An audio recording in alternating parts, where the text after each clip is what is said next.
If you know these 15 idioms, your English is excellent. Welcome back to JForrest English. Of course, I'm Jennifer. Now let's get started. You're going to learn these idioms as a quiz.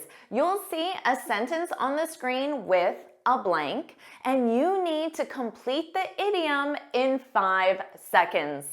After you'll learn the correct idiom, you'll review an example sentence, and you'll listen to natives using that idiom. Are you ready? Question 1. At the beginning of our meeting, we shared our favorite food to break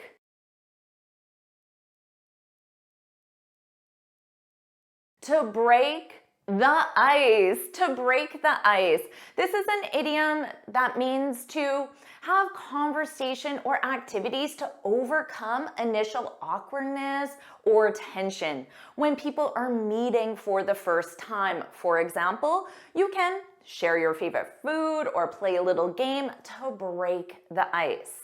Now remember that idioms are words in a fixed order that have a non-literal meaning. Because they're in a fixed order, you cannot say we broke ice. That isn't correct. You can't say we broke an ice. That isn't correct. And you definitely can't say we broke ice cubes. You must say we broke the ice. And of course, here your verb to break is conjugated in the past simple. Don't worry about taking notes because I summarize everything in a free lesson PDF. You can find the link in the description. It was just break the ice and now let's have some fun, you know. Yeah. I shake some hands, I break the ice and make small talk about their backgrounds. I take a genuine interest in the people. Question 2. Great job with the presentation. You knocked it out of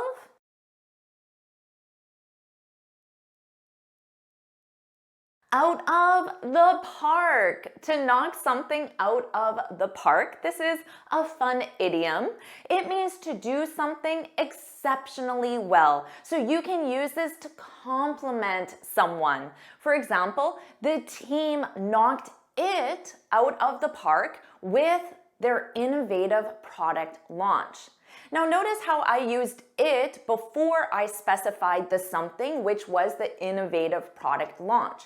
You can do it the other way and say the team knocked the product launch, the something, the team knocked the product launch out of the park. The team did exceptionally well. So hopefully you're thinking this lesson is amazing. Jennifer knocked it out of the park. Of course, the it is this lesson. So do you agree? Am I or did I knock it out of the park? If you agree, put that's right, put that's right in the comments. Whatever it is, you knock it out of the park because you're educated at this great college. Traditional public schools knock it out of the park in many places. My guess is they'll continue to thrive, the ones that are good. Very rarely is your first movie going to knock it out of the park. Question 3. I was offered my dream position, but if I accept it, I have to move to another city away from my family. I'm between a rock and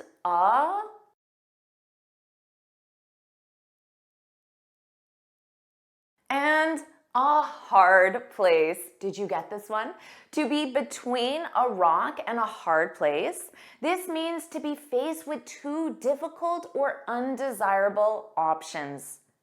He's between a rock and a hard place, having to choose between a promotion and moving to a new city. So notice how I used the idiom first and then I identified the two undesirable or difficult options. You could also say, I'm between a rock and a hard place. If I tell the truth, it could hurt my friend. So the other option is implied. You tell the truth or you don't tell the truth. They were caught between a rock and a hard place, and they ended up choosing the hard place. Really between a rock and a hard place. And to find that officers sometimes make mistakes, I think is understandable. It's to be expected. They're between a rock and a hard place in economic policy. Question 4. The party is on Saturday, but It's a surprise. Don't spill the...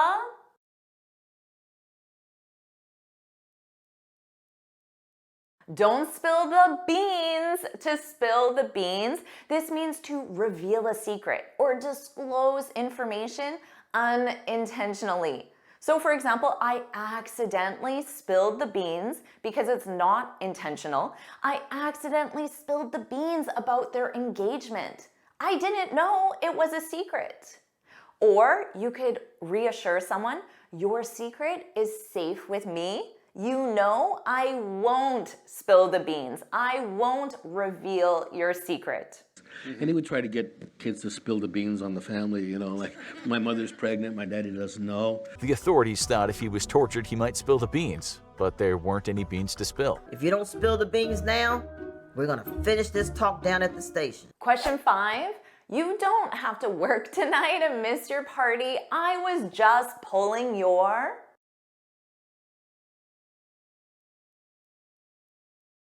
I was just pulling your leg. To pull one's leg, your leg, this means to tease or joke with someone in a playful way. For example, to joke with your coworker, you could say, the boss wants us to work late tonight and organize all the boxes in the storage room. And your coworker could reply back and say, seriously? That will take hours, and I have tickets to Taylor Swift. And then your coworker can say, I'm just pulling your leg. You're teasing your coworker. Enjoy the show. I was just pulling your leg. Pressed his nose up against mine, gave me this evil smile and said, I was just pulling your leg. I was just pulling your leg. I pull stuff up all the time. Question 6, I got Taylor Swift tickets. Cloud 9.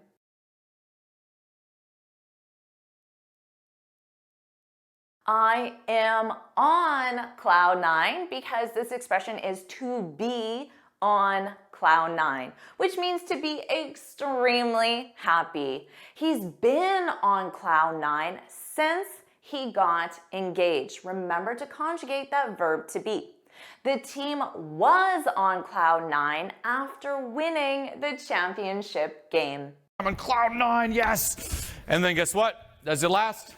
Yeah, I think that, honestly, I'm still kind of on cloud 9 from Sunday when Aquafina won. As you can imagine, I was pretty much on cloud 9 then. Question 7, the client didn't like the proposal, so we have to start from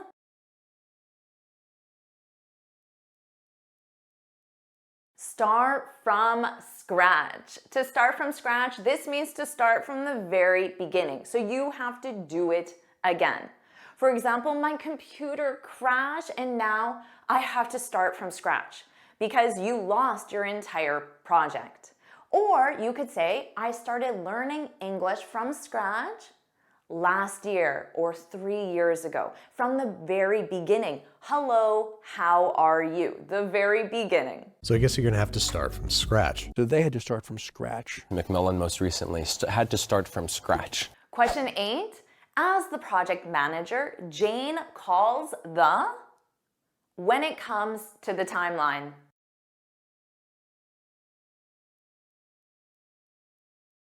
Jane calls the shots, a great position to be in. To call the shots means to be in control. This is my house, I call the shots. Or if someone is new to a team, they might ask, who calls the shots around here? Who is in control? Well, then you're destined to have the existing power structures call the shots. Instead, pharmaceutical companies call the shots. The FDA effectively allows them to monopolize drugs via patents. If I get the chance to call the shot, we're not going to be this stupid. Question 9. Since this is the first time you missed a deadline, I'll let you off.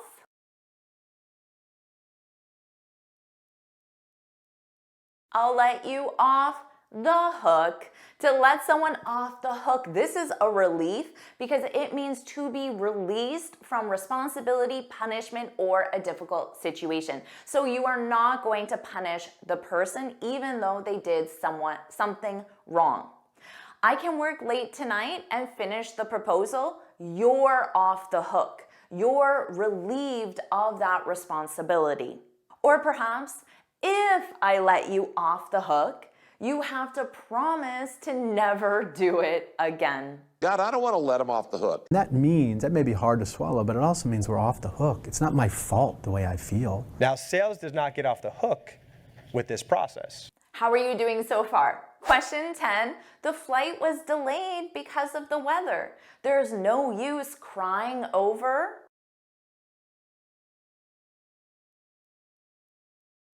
spilled milk. To cry over spilled milk, this means to be upset about something that can't be undone or fixed. For example, the client fired us because we missed the deadline. Let's not cry over spilled milk. Let's make sure this never happens again. Or you could say, the client didn't let us off the hook. Instead of crying over spilled milk, getting upset over something we can't change, let's brainstorm how we can improve. Because it's too late to cry over spilled milk. So I can cry over spilled milk, or I can do what I need to do, and I'm going to do what I need to do. It's like the old saying, don't cry over spilt milk. It's a little thing. Question 11, I finally the bullet and organize my taxes.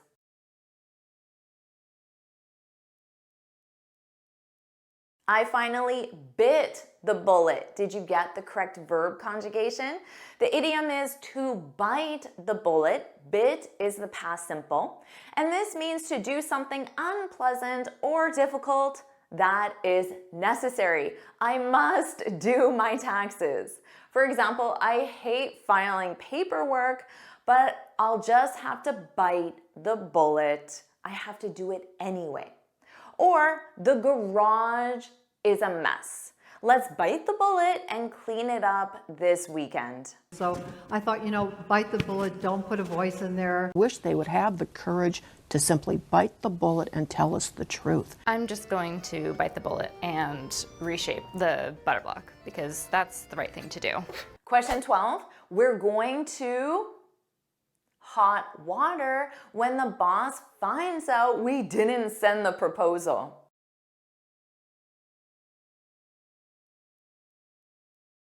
We're going to be in hot water, which means you're going to be in trouble. After forgetting his anniversary, John found himself in hot water with his wife.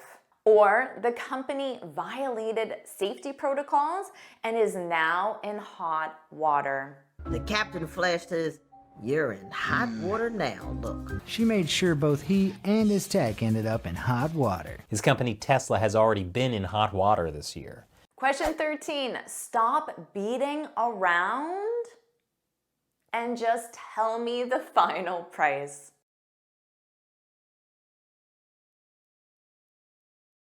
Stop beating around the bush. This means to avoid the main issue or topic. So it means to speak indirectly. And we usually do this if the topic is sensitive or awkward.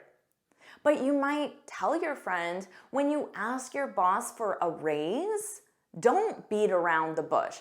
Ask your boss directly. Be direct. Or you could say, after beating around the bush for 10 minutes, talking indirectly about the main topic, he finally asked me out, which means he asked me on a romantic date. If you beat around the bush with people, they'll say, "Well, I'll give you a small gift." or something. No, I really need your help.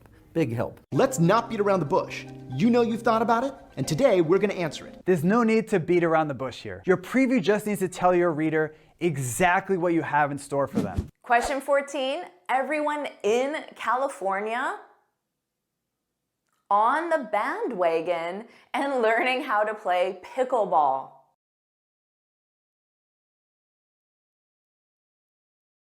Is jumping. The idiom is to jump on the bandwagon. And this means to join, support, or start doing something because it's popular or trendy. For example, I jumped on the bandwagon and learned how to make the famous Dubai chocolate bar. This sounds like I learned how to make it simply because it's popular or trendy right now.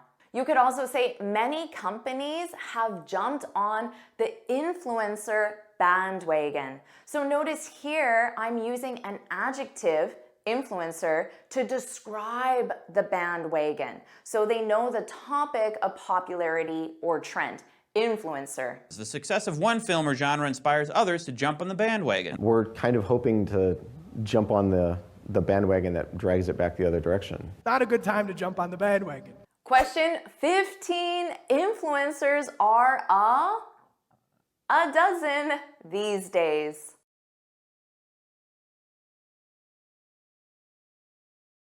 A dime a dozen, which means very common.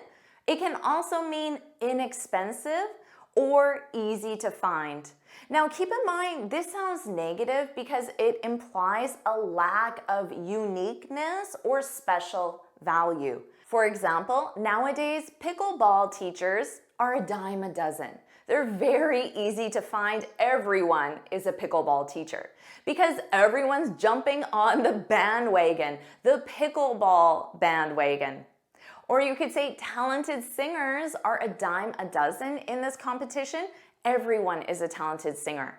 So you really need to stand out to win. You need to do something more than just sing beautifully. Investors know that ideas are a dime a dozen, but execution is what really matters. Cocktail consultants are a dime a dozen, and they come and put together menus, and there's not really a bar manager necessarily doing that. So how many of these idioms did you know? And even if you knew 0, you just learned 15 new idioms. That's awesome. So put let's go, put let's go if you want me to make another lesson just like this.